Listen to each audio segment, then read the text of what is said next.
Now, Powerline Networking. Okay, I'm starting off just by giving you a quick summary. It greatly has, Powerline Networking was horrible. I started using it in 2006. Back then, if I had 100 megabits per second downloaded, what do you think I had I got by the time I went through a Powerline Networking connection? About 20 or 30. Miserable. And then the people, the engineers that got involved with it, got beat up. And so they straightened it out. And now it's just as fast as regular wire. Can you believe that? And I'll show it to you. Advantages of measuring the speed. And I've got a across the house demonstration across my own house. Okay. I've got a garage that blocks a lot of signals for wireless. So I had a stairwell right on the middle of the house, made out of steel. So I don't have too good a signal up to the other side of the house, even though it's not that big a house, about 65 feet. But by the time you through running wires, it's about an 85-foot run, right? Because you can't exactly go straight through the wall like a gunshot, right? Okay. Now let me show you what I've got to show you. All right, let's go get out of all this. I'm going to jump through all this. How do I measure how good a power line connection is? Well, if it pushes your internet provider's signal at full speed, both up and down, it's darn good. It's good. Most people will tell you that the only thing that can push an internet provider signal at full speed is wired Cat 5, 6, 7, or an 8, right? That's what most people tell you. But now there's lots of technologies out there that can push that same amount of speed. And so then you have to measure that darn speed if you make a power line connection. And the big one is called speed test. And I'll show you that in a minute. Let's see. It's about 75 feet by the time it wiggles through the garage and up the stairwell. So it's about 75, 80 feet of Ethernet line that I installed when I moved into this house, right? So I was real happy with it. But now I want to show people how Powerline works. So now I've got a challenge. I've got to figure out how to run the same signals using Powerline adapters in this house. Okay. Now, this is just a quick diagram what I've got going. And I've had it since I moved into this house with a little bit of help with one electrician of running a Cat 6 cable from the south wall of the house where, let's see, where my internet comes in and my router is to my computer room, which is on the north side of the house. Okay. Cool. I ran Cat 6 and I've been happy ever since, right? So now, Powerline Networking, I'm getting this from Frontier Communications, 200 up and down. So I expect to see that. Darn it. If I don't, I'm going to call and bark at them. Okay. Now, see, 200. Here's what I've got going. There's an internet service provider comes into the garage, right? They go to their own router, which only gives me one jack, which is inadequate for most people, right? So I put in my own router, and then I go about 95 feet to the other side of the house where I'm sitting.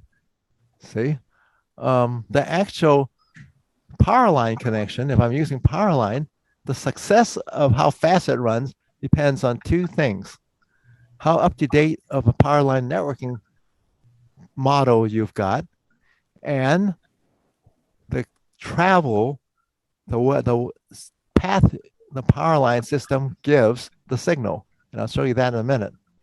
Okay. Now, what am I going to show you? Most houses have a 3-wire drop in this United States. In most of the rest of the world, they generally have a 2 or 3 phase drop. It's a different way of wiring electricity up. In most of the houses in this country and in Canada, we have L1, L2, and neutral. Okay. If you hook something between L1 and L2, that's for your ovens and other things that need 220 volts, right? If you hook something just to L1 and neutral, what do you have? You have 110, 117, 120 volts, right? This drop comes from a step-down transformer. That's key to understanding power line. Okay.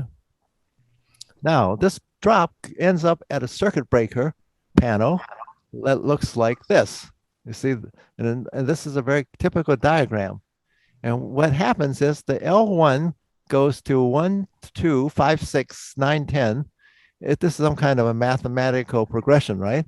And then the L2 goes to 3, 4, 7, 8, and 11, 12, and so on and so forth.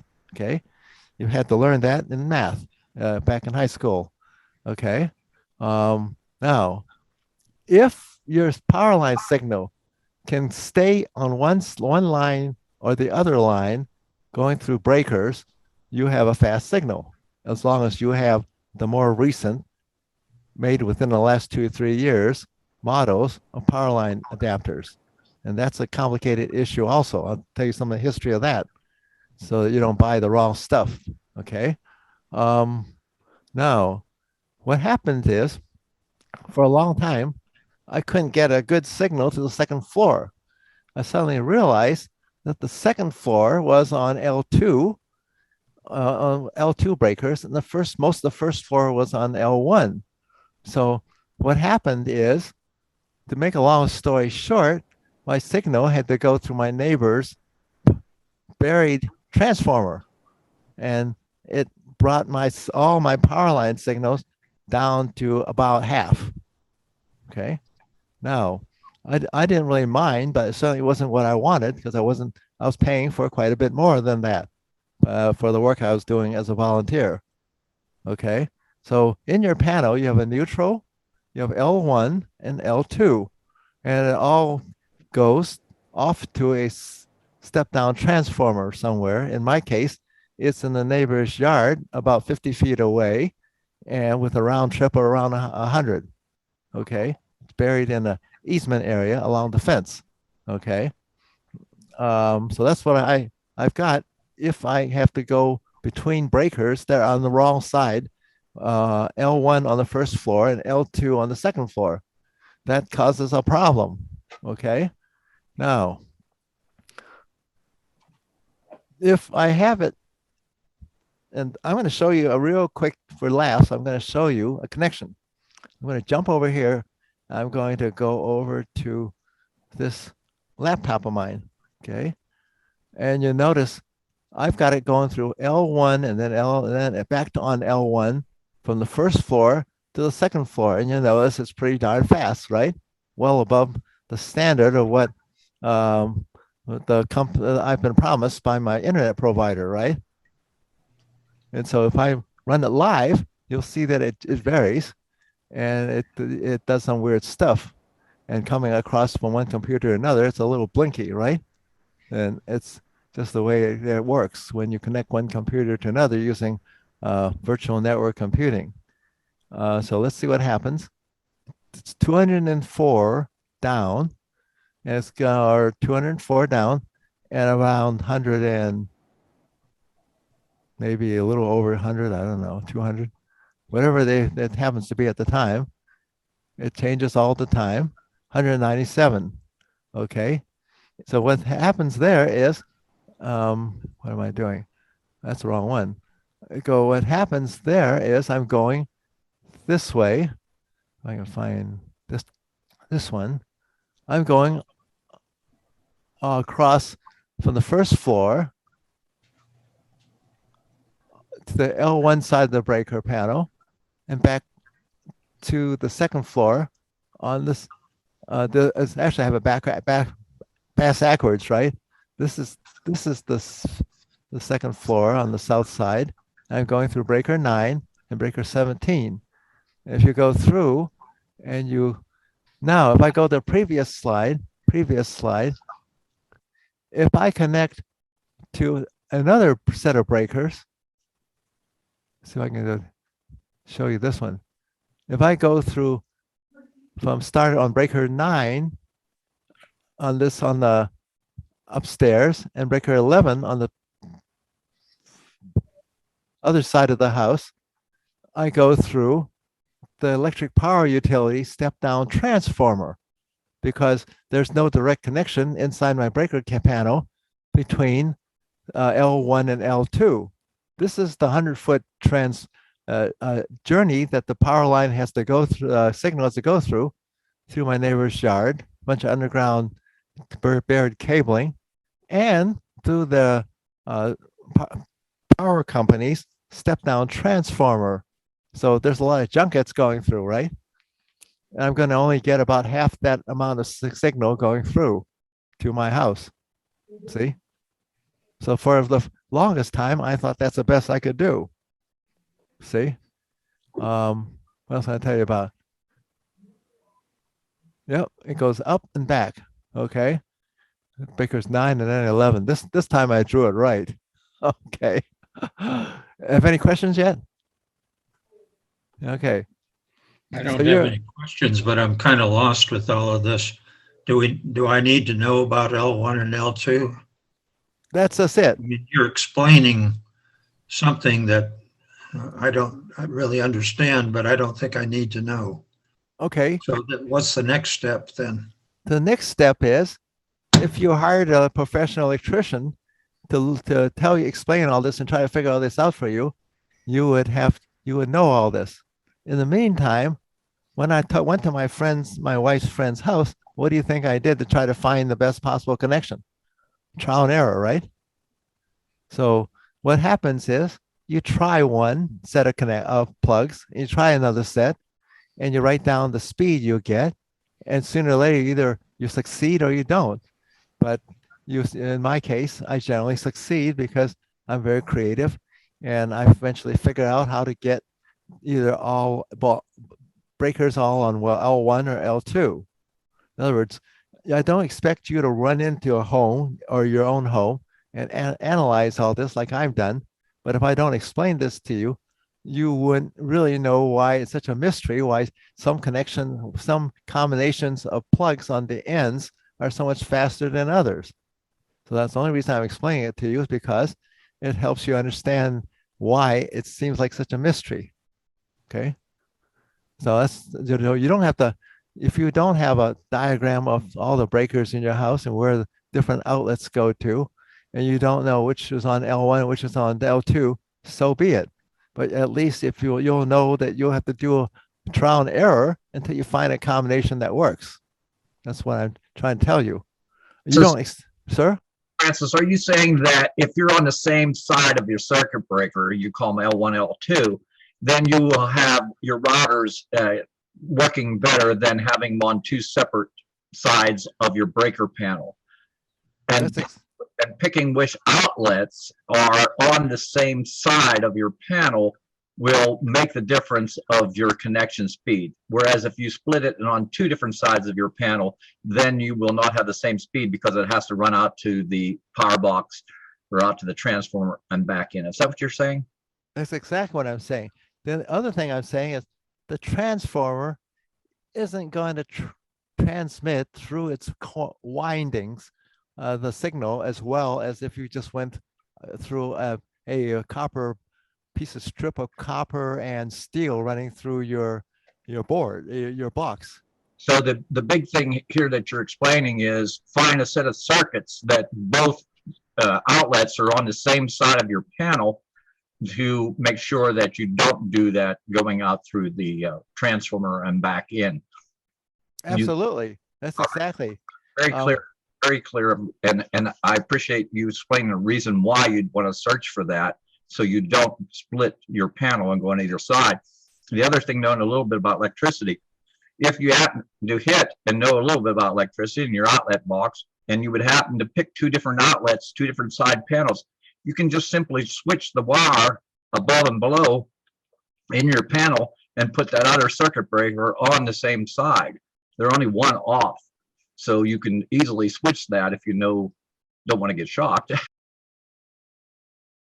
If you switch it or you hire someone to switch it for you, they will just turn it off at the meter, switch them, and you're done. And you'd upgrade your chart or your diagram, and you have exactly a good signal. Whereas before you're running into the clear out into the street somewhere or somewhere obscene and then back. See?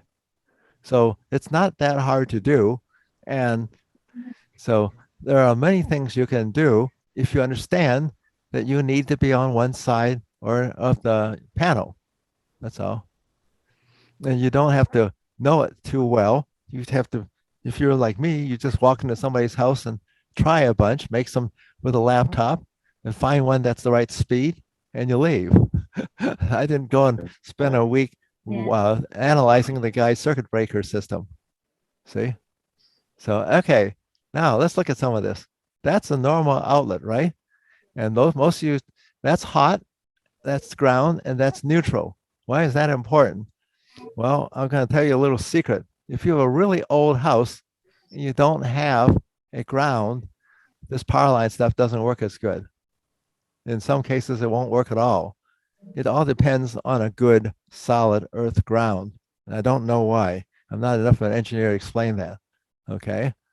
So keep that in mind. If you see outlets in a house that don't have that third ground, you're going to have lots of trouble getting power line through it. And you might want to try something else like coaxial cabling or just running CAD 8 or 7 or 6. Okay.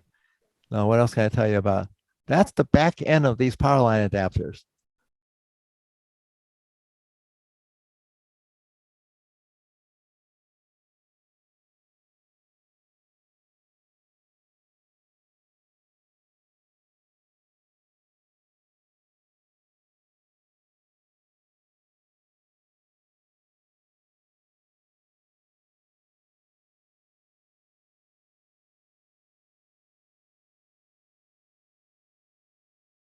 Now, what happens is on the other end, it looks like this. And that's a pass-through adapter, which means that you can plug up other equipment into it and it still works just fine. Okay. So keep that in mind. What else can I tell you about? At the bottom of it is these Ethernet RJ45 jacks. Okay. Now, how are you going to attach all this? Well, you're going to go from your router, right? In my case, the router's on the south end of the house with a short little piece of wire. What do they call those? Jumper cables. Usually most of them are Cat 5e into the bottom of the adapter. And at the computer end, the other side, you're going to put a short little Cat 5e cable into your laptop. That's what I've done here. Okay. What else can I tell you about? All right. Okay, so you do that. This is when you install, you generally want to go in this order. Then you want to install the other side. Okay. And what else can I tell you about? Okay. Will you agree with me that the electricity comes in your house as a sine wave? It's pretty close. It's a little noisy of a sine wave. It's there, okay? And you'll see some weird pulses on it if you're running it on an oscilloscope and you suddenly had a lightning storm like all the ones we used to watch in Tucson. You'll see a lot of jumping up and down. With the lightning causes it to jump up and down momentarily. Okay. Now, your data signal is a shortwave signal from about 3 megahertz to that your power line signal is a modulated 3 to 82 megahertz signal, and it rides on the sine wave. Okay. And so that when you combine the two signals, you get power into your house, but the sine wave doesn't get distorted. It rides on top of the sine wave, but not to the point where it hurts the power you're getting. Okay, that's what I tell you about. All right, two standards. There are two standards for the system. G.HN, it stands for Gigabit Home Networking. They like simple names. Okay, they're located in Oregon, Home Plug Alliance. And they're located somewhere, two standards. Okay, the G.HN has a couple of manufacturers in California, and they're located. The standards body is located in Oregon. Home Plug is dead. Now, that doesn't mean their stuff is no good. It means they went out of business. No one they decided to quit making standards. Okay. Now, Home Grid Forum, which created Home HG.HN, started in 2009. Home Plug started in 2001. They had a head start. People were then predicting that Home Plug was going to beat them up and Home Grid would die. The opposite happened. Okay. They both can go much farther than you'll ever want. 500 meters for G.HN and 300 meters for Home Plug. The two Powerline networking units both use carriers on the sine wave 3 to 86 megahertz, right? So you don't want to plug them in and leave them plugged in because they will interfere with each other, even though they don't talk to each other. They're using the same carrier frequencies. G.HN Wave 2 is the current name of the standard, and it's an international standard. And even though they're located in Oregon, they have support from countries all around the world, and including a big investment from Best Buy for some reason and other companies. Okay. And so don't buy anything that just says G.HN, it's obsolete, but there's no price difference. If it says G.HN and it doesn't say Wave 2, you're being probably overcharged for something that's obsolete. Okay. Now, the Home Plug stuff has two standards. One's called Home Plug AV2 and one's called Home Plug AV. Okay. Don't buy Home Plug AV. Anything that doesn't say AV2, it's obsolete and slow to molasses. Okay. Now, it's a little funny. In 2016, they went out of business over in Oregon. Okay. And they placed all their documentation into the public domain. And the only thing that's left, they got rid of their website in 2019. All that's they've got left now, because it helps them sell some of the remaining products, is the Facebook page.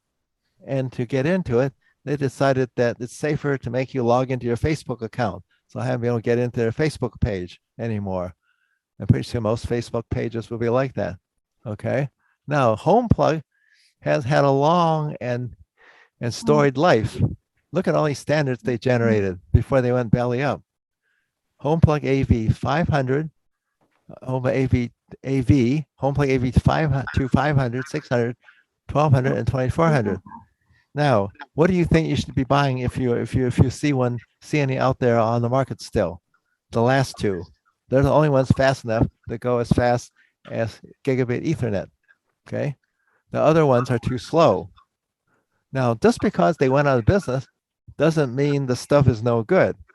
In terms of actual speeds, I can find no difference between G.HN Wave 2 and Home Plug AV2 2000 and 2400. I can find no difference. Okay. What can I say? Okay. A lot of the manufacturers would tell you that it conforms to one speed or another. Then you put it on your test bed here, or I would, and find out they were lying. Okay. So there was a lot of fertilizer involved as places like Convex CS every year. Okay. So keep that in mind, that you can get taken for something that's overpriced that isn't worth what they're charging you for, which is typical in the electronics and computer world. Okay. What else can I tell you about? So here I'm talking about trying different pairs of outlets until you find one that works and works well. Okay. Now, when all these come with 3 lamps, all these adapters, there's 3 of the lamps, and they give them different names. The one on the left here is called the power light. That means that there's live power in the socket that you're plugging it into, the outlet. The other one, this one here, is called power line light. That means the one power line adapter you plugged in is talking to another one somewhere, at least one other one somewhere in your home circuit cabling. Okay. And then this one here is the Ethernet light. That means it's talking to the computer or the router that it's supposed to. So if you look at mine, you'll see that all three lights, the left light, let's see if I can get into it real quick. See, go there and go there. What happened? Oh, what happened? Change of privacy. Oh, well, no. Okay. The left light always is on. If it blinks, you got a problem. Okay. The other two lights blink when there's data transmitting. Okay. Now, if you see the three lights at the bottom, and I'm sorry I can't make it any bigger. Let me see if I can raise it a little bit. Stop sharing.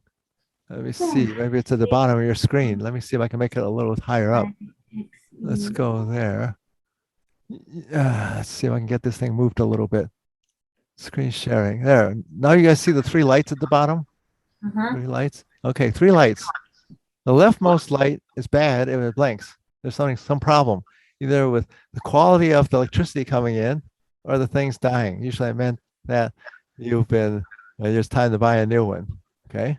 The middle light has to blink if there's data going to another adapter somewhere over your power line system.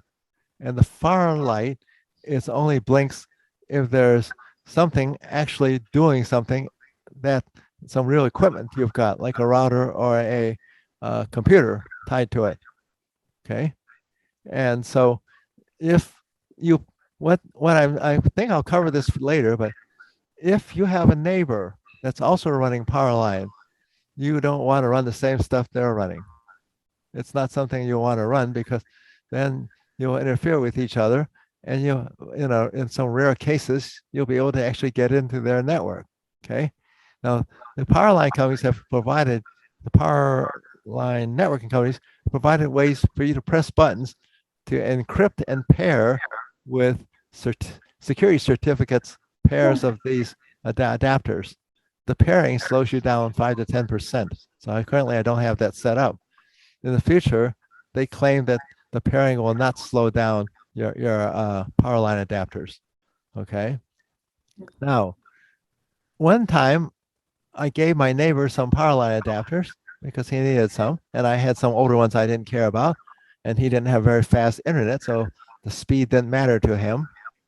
Anyhow, I plugged it in, and there's no other ones I had plugged into my entire house. And what do you think I saw? I didn't see any blinking.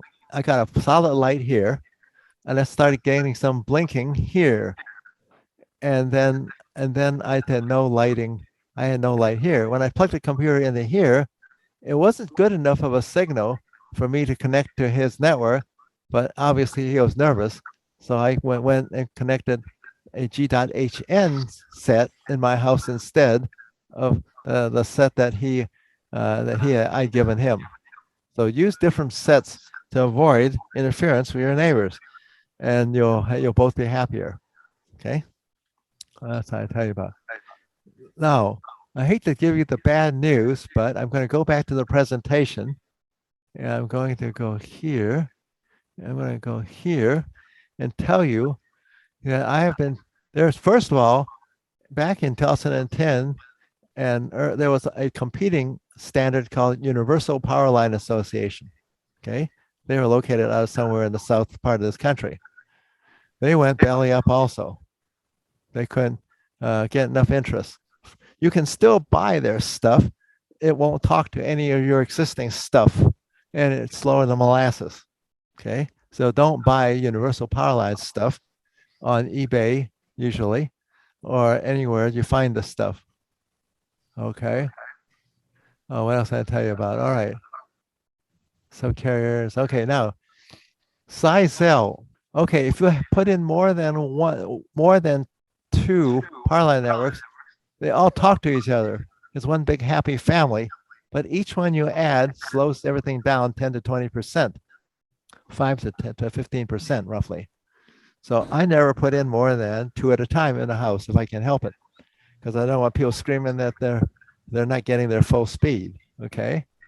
Now, what else can I tell you about? All right. So if you put in three, they all talk to each other in a virtual mesh configuration. Okay. but don't do it if you can get away with, unless you really have to. What else I'll tell you about? Same thing for any of these, okay? Okay, I'm warning you, don't buy anything with without the words home plug, AV2, and 2000 or 2400, or you'll get some older stuff. Now, the people that sell this stuff don't know this. They don't know what's old and what's good. They just put a price out on the internet, like on Walmart, and they hope somebody will buy it. And then the same thing happens. Don't buy a G.HN Wave 2 G.HN power line adapter unless it says Wave 2, or you'll be buying something that's obsolete and overpriced. Okay. What else can I tell you about? Now, the bad news is there are lots of people selling this stuff at all kinds of prices, and some of them put them as high as $300 for a kit, which is usually two. Most of those kits are tremendously overpriced, and you'll be very unhappy after you install it. Okay. Now, after all this testing, I've tested over 20 models. Most of them I sent back to Amazon, and some of them I gave away because people that bought them didn't need much speed because they're too busy paying off the loans for their Maseratis. There are two models, Zyxel PLA 6456 and Netgear PLP 2000. Those are the only two models I've gotten that I've ever tested that can run full speed for my network here in the house. And I call that my across the house test. Okay. No, not everybody tests these. And if you read the reviews on the internet, you'll find all kinds of fertilizers about how great other models are. Well, they're not great if I can't get my full speed. Okay. So people are paid to say all kinds of crazy things on the internet. So please don't believe them. Believe me. Okay. Because if you ever have a model and you want it tested, and if you don't mind paying the postage, send it to me and I'll run it across the house here and see how well it does. You could do the same thing, right? And if you have really slow internet, it won't matter, right? So just keep it. But if you have fairly medium fast internet like mine, you will be sorry. Okay. Now, I also have between the north side of the house where I'm sitting and the south side, a Cat 6 line. I call it the base line. Okay. Because everybody knows that's as fast as possible, right? As normally expected, right? And everybody knows Powerline is slower, and so is a bunch of other technologies like Wi-Fi, right? Now, let me show you my speeds, if I can find them. This is my Cat 6 line, 199, 200 up, down, and 228 up. 100. Okay. Now look at Netgear. Their AV2, 200, same speed, 228 up. Just a little bit faster, but not anything to get excited about, right? And then at the 200 down for the Zyxel, and the day I tested it, it was 207, which is still above what it's a little slower than the AV, the home plug one, okay? And that won't be for much longer as they keep developing the speeds on the G.HN stuff, okay? So now let's get out of there and go back to there. And the other thing I wanted to tell you about is if you see a plug in a bathroom that looks like this, that's called a ground fault circuit interrupter plug.